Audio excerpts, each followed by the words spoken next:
suis Valérie, naturopathe, nutrithérapeute et praticienne en médecine ayurvédique. Bienvenue sur ma chaîne dédiée aux astuces naturelles et holistiques. Aujourd'hui, on va parler d'inflammation.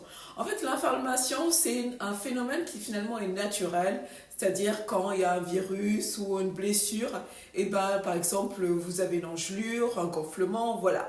Et puis après, ça se règle naturellement par votre système immunitaire. Ce qui devient problématique et nuit à la santé, c'est quand l'inflammation elle devient chronique et qu'elle génère par la suite des pathologies du coup inflammatoires chroniques. Donc on va voir le lien entre l'inflammation et les maladies chroniques. Et puis on va essayer aussi de comprendre ce que c'est l'inflammation, quelles sont les causes de cette inflammation et comment tout simplement les soulager par les voies naturelles, naturopathiques, nutrithérapie, holistique, voilà, faire de la prévention au niveau de l'inflammation, mais aussi vous soulager naturellement. Restez donc jusqu'à la fin de la vidéo, je vais essayer d'être synthétique au maximum. Et comme d'habitude, n'oubliez pas de liker, de partager, de souscrire. Je vous dis à tout de suite pour la suite de la vidéo. L'inflammation, c'est une réponse de notre système immunitaire à une agression, que ce soit une infection, une blessure ou des toxines.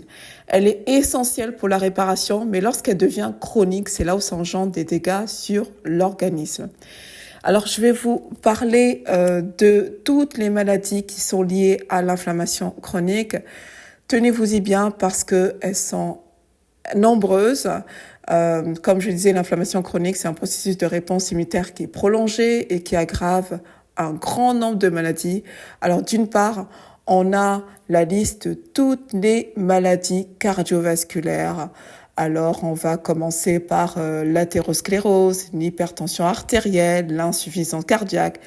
Après, on a les maladies métaboliques, le diabète de type 2, le syndrome métabolique.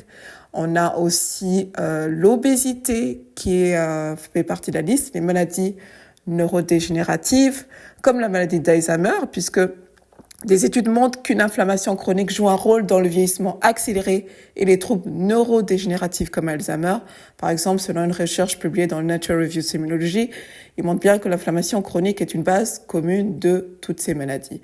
On a aussi la maladie de Parkinson, la sclérose latérale aussi. Et puis après, on a toutes les maladies auto-immunes aussi qui résultent d'une dysfonction du système immunitaire qui attaque les tissus sains comme s'ils étaient des agents pathogènes. Et l'inflammation joue un rôle central dans ce processus parce qu'il y a une exposition chronique peut-être à des agents irritants, comme des toxines ou des infections. Et là, ça peut sensibiliser le système immunitaire et du coup le pousser à attaquer l'organisme lui-même. Donc, une fois que c'est déclenché, c'est vrai que cette inflammation, elle aggrave les lésions tissulaires, ce qui stimule encore plus le système immunitaire.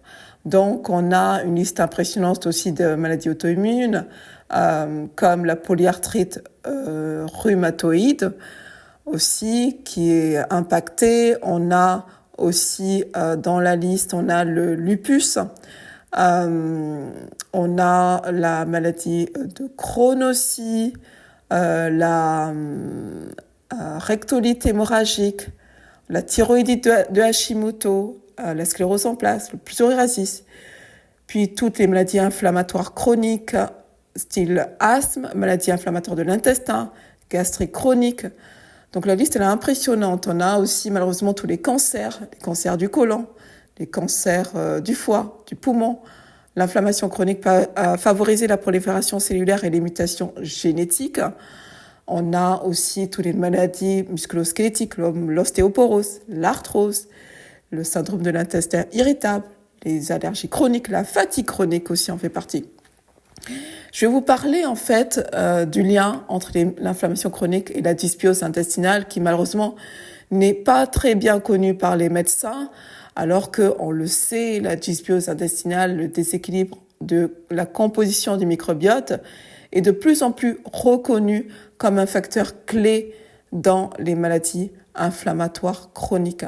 On a en plus des études qui ont montré que la perméabilité intestinale accrue, le leaky gut, permet à des molécules inflammatoires comme les LPS de passer dans le sang Et là, ça déclenche une réponse immunitaire généralisée. On a d'autres recherches dans Gut Microbes and Nature Medicine qui confirment le déséquilibre du microbiote joue un rôle dans les maladies comme la maladie de Crohn, la colite ulcéreuse et même des maladies métaboliques comme le diabète de type 2. Donc, maintenant qu'on a compris en fait qu'est-ce que c'est cette inflammation persistante, qu'on a compris aussi son lien avec la dysbiose intestinale, on va se demander dans cette deuxième partie, mais finalement en fait, qu'est-ce qui cause toute cette inflammation ? Bien entendu, d'une part, on a l'alimentation déséquilibrée avec les aliments qui sont pro-inflammatoires, les produits ultra transformés, ultra industriels aussi, le sucre aussi en excès. Ça c'est pas bon, trop de sucre, parce que le sucre en plus c'est comme si en fait on nourrit le cancer aussi, les excès d'acide oméga 6 qui sont présents dans certaines huiles comme le tournesol, le maïs. Donc vraiment, je dis toujours éviter les aliments industriels parce qu'ils sont en plus riches en additifs. Ils sont nocifs pour votre santé. Privilégiez en fait une alimentation naturelle, des fruits et légumes, des légumes verts. C'est vraiment la couleur qui doit vous attirer. Posez-vous la question, est-ce que c'est un aliment qui vient de la terre ? Évitez le stress chronique aussi, parce que le stress active la production de cortisol qui perturbe le système immunitaire et favorise l'inflammation. Donc c'est vrai que c'est pas toujours facile dans notre mode de vie contemporain où on est tout en plein de courir, mais pratiquer une respiration consciente pour réduire le stress. Troisième cause de cette inflammation, c'est bien entendu la sédentarité, le surpoids avec le tissu adipeux, surtout au niveau abdominal. Ça produit des cytokines inflammatoires. Donc, l'astuce simple, c'est faire une petite marche quotidienne. Ça va vous aider à être en contact avec le verre, la nature, ça va vous aider à réduire l'inflammation parce que quand vous marchez, ça active tout plein de mécanismes au niveau musculaire, au niveau cellulaire, au niveau des tissus. Donc, sachez qu'on a 35% de gènes avec les plantes. Donc, le verre, c'est vraiment primordial pour rétablir la santé. L'isolement social, attention, parce qu'il y a une étude qui montre que le manque de liens sociaux peut aggraver l'inflammation, au même titre que le tabac. Donc, éloignez-vous de vos écrans maximum. Voilà, favorisez plutôt le lien avec vos amis en extérieur. La pollution est une cause aussi, surtout l'exposition aux particules fines, aux métaux lourds. Donc, en plus, on s'est rendu compte qu'il y a parfois plus de pollution à l'intérieur de nos maisons qu'à l'extérieur. Donc, aérez votre intérieur, adoptez des plantes dépolluantes comme le dragonnier marginé, le Chlorophytum comosum. Voilà, ça va être intéressant pour être dans un environnement sain et pur. Et puis, privilégier des produits ménagers naturels, au vinaigre blanc, au bicarbonate. 1, c'est moins cher et 2, c'est sain, c'est pas nocif pour votre santé. En troisième partie, du coup, on va finir par quelles sont finalement toutes les astuces naturelles, holistiques qu'on peut mettre en place pour prévenir l'inflammation, mais aussi pour soulager. Alors, toutes les personnes qui font appel à moi pour justement la gestion de l'inflammation ont de très bons résultats par ce processus que je mets en place. Donc, d'une part, bien entendu, vous allez mettre en place une alimentation anti-inflammatoire qui est vraiment la base, en fait. Donc, le régime signalé, en plus, était très intéressant déjà à l'époque parce qu'en fait, il avait mis en lien, justement, les maladies inflammatoires avec le gluten et le lactose. Donc, tester, moi c'est ce que je recommande déjà toujours, c'est tester ce régime signalé. Dans un premier temps, vous allez voir, si sur 15 jours vous voyez que tous vos symptômes baissent, c'est que ça marche. Moi j'ai en tout cas énormément de résultats positifs après ce régime signalé, sans gluten, sans lactose, bien entendu riche en fruits et en légumes frais.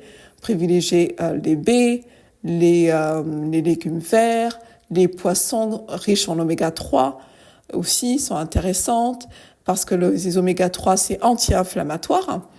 Et puis les oméga 3 en plus vous allez les trouver dans facilement les huiles de lin, de poisson, privilégiez les légumes verts, je le dis encore, oui, je sais, je me répète, parce que les crucifères en plus sont ceux qui sont le plus intéressants en étant anti-inflammatoires et même anti-cancer.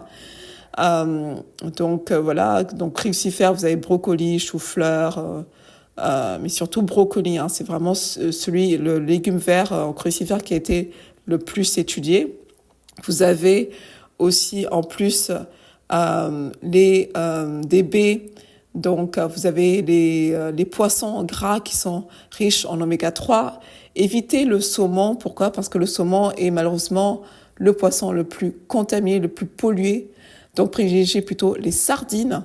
Les épices sont intéressants comme le curcuma parce que c'est un puissant anti-inflammatoire. Le gingembre aussi est intéressant.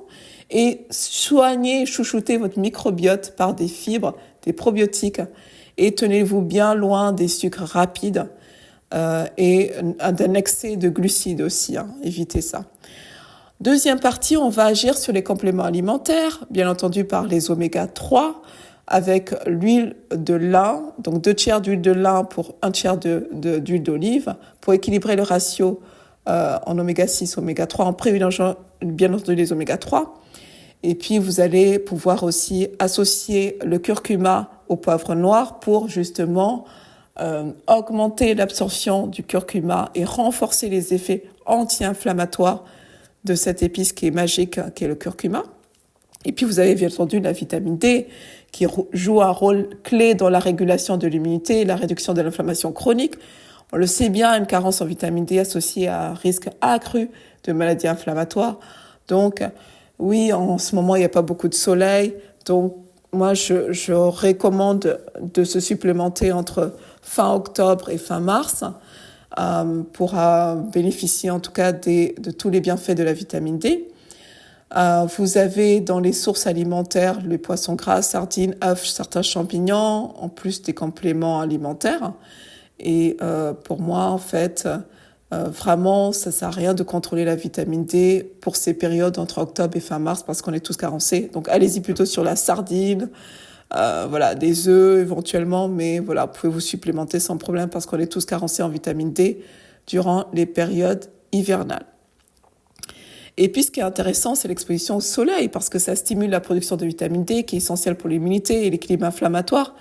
Donc, on va jouer sur la lumière naturelle parce que ça régule aussi le rythme circadien. Ça favorise un meilleur sommeil qui est un autre pilier clé pour réduire l'inflammation. Donc, pourquoi? Parce que quand vous dormez bien, c'est les moments où la nuit où vos cellules et vos tissus se régénèrent. Donc, il faut vraiment privilégier un sommeil de qualité. Et donc, exposez-vous 15 à 20 minutes par jour aux rayons du soleil, surtout le matin ou au milieu de journée. Entre 14h30 et 16h en ce moment, c'est parfait. Même par un temps nuageux, sortez à l'extérieur pour bénéficier de la lumière naturelle. C'est vraiment, vraiment bénéfique. En dernier lieu, je termine par toutes les astuces au niveau du mode de vie parce que ça va aider aussi à réduire l'inflammation. Donc, d'une part, vous avez la respiration. Essayez la cohérence cardiaque parce que c'est une méthode simple pour calmer le système nerveux. Gérer le stress au mieux par de la méditation, par du yoga. C'est vraiment, facile à mettre en place en termes de routine parce que ça réduit l'inflammation. Considérez ces deux pratiques comme des médicaments. Il y a tellement d'études qui montrent les bienfaits, que ce soit de la méditation ou du yoga, sur la gestion de l'inflammation, sur vraiment la réduction des douleurs et aussi. Passez du temps avec vos proches. Oui, le rire avec vos proches, c'est extrêmement important, c'est gratuit et ça va vraiment stimuler votre système immunitaire. Ayez un sommeil de qualité 7 à 8 heures par nuit pour permettre à votre corps de récupérer, c'est extrêmement important. Buvez suffisamment d'eau pour pouvoir éliminer les toxines. Marchez dans un jardin, dans un parc, dans une forêt, si vous avez la chance de vivre près d'une forêt, parce que la nature aide à réduire les marqueurs de l'inflammation. Et enfin, limitez les toxines telles que le tabac. Pas d'alcool, hormis exceptionnellement un verre de vin rouge pour les polyphénols. et tenez-vous bien éloigné des polluants. On arrive au terme de cette vidéo. Donc finalement, il y a 4 facteurs de risque de développer de l'inflammation chronique. Ça va être d'une part tout ce qui est prédisposition génétique. Ça peut être aussi suite à un traumatisme, une blessure, une chirurgie aussi. Et puis vous avez, on en a parlé aussi, le cas de la dysbiose intestinale avec le déséquilibre du microbiote. Et en dernier lieu, voilà, pour une personne qui a été pendant plusieurs années sous alimentation, plusieurs mois, sous alimentation pro-inflammatoire et qui, voilà, à un moment donné, son système immunitaire était en faiblesse, soit par un virus, etc. Et puis du coup, ça a été comme un déclencheur en fait de l'inflammation chronique.